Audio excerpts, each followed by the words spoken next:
یہ بڑا دیکھنا انٹینس چل رہا ہے معاملہ علی بھائی. اس فریکوینسی پہ کیا پاکستان پیپلز پارٹی کو میچ کر پائے گی کوئی ویو لینتھ کہ آپ کوئی اپنا کردار ادا کر لیں؟ اعوذ باللہ من الشیطان الرجیم بسم اللہ الرحمن الرحیم وتعز من تشاء وتذل من تشاء. زہیر بھائی بالکل آپ صحیح کہہ رہے ہیں, بڑی نازک صورتحال ہے اور مگر دیکھیں بات چیت سے ہی مسئلہ حل ہوگا.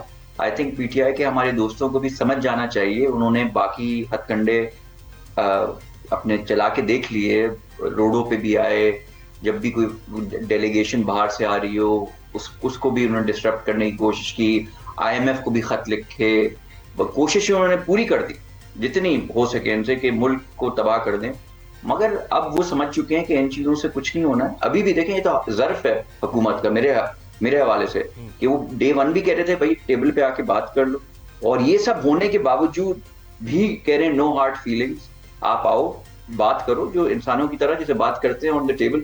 یہ کبھی جیل کے باہر آ جانا, کبھی اسلام آباد پہ دعویٰ بول دینا, کبھی مر جائیں گے, مار دیں گے, کاٹ دیں گے, پیٹ دیں گے, اس قسم کی سیاست, گفتگو, نیریٹو, اشتعال انگیزی نہ ملک کے لیے یہ اچھی ہے, نہ خود پی ٹی آئی کے بانی کے لیے اچھی ہے, نہ یہ پی ٹی آئی کے ورکرز کے لیے اچھی ہے. اس لیے پی ٹی آئی کے جو لیڈران ہیں اکثر آپ نے دیکھا ہوگا جتنی بھی یہ ایونٹ نہیں, اور علی بھائی آن ٹاپ آف آل سیاسی لوگوں کے لیے بھی اچھی نہیں ہے نا, آن ٹاپ آف آل سیاسی. بہرحال دیکھیں میں سنیں تو میں آپ سے جو کہہ رہا ہوں کہ جو ان کے لیڈرز ہوتے ہیں جب بھی یہ کوئی پروٹیسٹ ہو رہا ہوتا ہے یا یہ دھرنا دے رہے ہوتے ہیں تو وہ 9-11 ہو جاتے ہیں.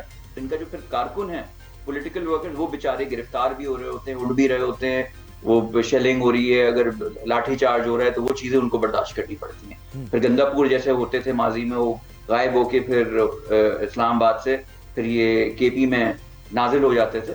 تو ان چیزوں سے آئی تھنک ان کے ورکرز کا مورال بھی کافی لو ہوا ہے کہ یار ہماری لیڈرشپ جو لیڈرز ہیں وہ چھوڑ کے چلے جاتے ہیں. دیکھیں ابھی نیشنل اسمبلی سے لے کے پروونشل اسمبلی سے لے کے سینٹ سے لے کے دیگر جگہوں پہ آپ کو میں ان کے ٹوٹل اگر آپ ان کے M N A M Ps وغیرہ گن لیں تو 300-400 کی تعداد ہوگی اوور آل, اگر سب چیزیں ان کے الیکٹڈ نمائندے. آپ مجھے صرف یہ بتا دیں ان کی ٹاپ لیڈرشپ میں سے کتنے لوگ ان کے ماضی کے پروٹیسٹ میں آپ کو دکھائی دیے ہیں, چند 3-4 کے علاوہ.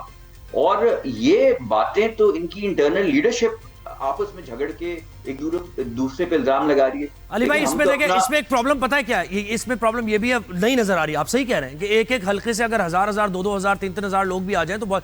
لیکن علی بھائی دیکھیں اس میں بات یہ سیاسی لوگ ہیں, مذاکرات کی بات, یہ کوئی ڈنڈے سوٹے مکے کھانے والے کوئی یہاں پہ کوئی ریسلنگ کا میچ تھوڑی ہو رہا سر. تو یہ بھی دیکھیں نا ماحول بھی ذرا سخت ہے, ماحول بھی سخت ہے. اگر یہ آپ کہتے ہیں کہ عوام نے واقعی نہیں نکل رہے, عوام پنجاب کے لوگ کم نکل رہے ہیں, لیکن سر ماحول بھی سخت ہے. یہ بھی میں اس کی بات ہی نہیں کر رہا سر, میں عوام کی بات ہی نہیں کر رہا, میں کہہ رہا ہوں لیڈر.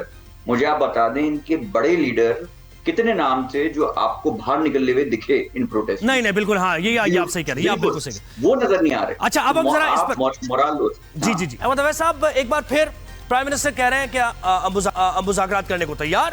ایک بار پھر ہم نے دعوت دی, پارلیمنٹ کے فلور پر بھی دعوت دی تھی ہم نے, لیکن آپ کے کوئی بلیک میلنگ میں ہم نہیں آئیں گے. جائز اگر کوئی مطالبات ہے تو اس پر بات ہوگی.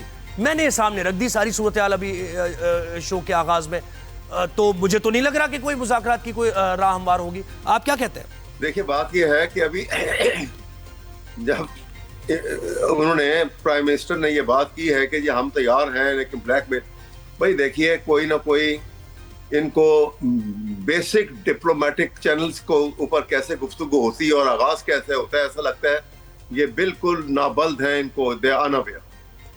آپ جب یہ کہہ رہے ہیں کہ ہم بات چیت کے لیے تیار ہیں تو آپ نے کیسے پرزیوم کر لیا کہ بلیک میل کریں گے ہم؟ یہ جب مذاکرات کی ٹیبل پہ بیٹھیں گے آپ کو پتہ لگا کہ یہ باتیں ہمیں بلیک میل کر رہے ہیں, آپ اس وقت بتائیں گے. دیکھیں جو سارے آپ کے مطالبات میں نے رکھے ہیں نا وہ سارے بلیک میلنگ ہیں ان کی نظر میں. کوئی بلیک میلنگ نہیں ہے. ابھی میں آپ کو ایک ایک کر کے جواب دیتا ہوں. جی دیکھیے, آپ نے کہا کہ جی وہ کہیں گے کہ جی وہ مینڈیٹ آپ کا مینڈیٹ جو ہے وہ فالس ہے اور آپ مڈ ٹرم الیکشن کروا لیں.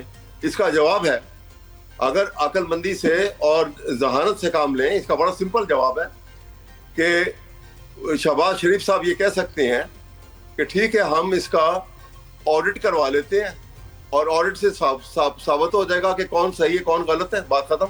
نہ مڈ ٹرم الیکشن آئیں گے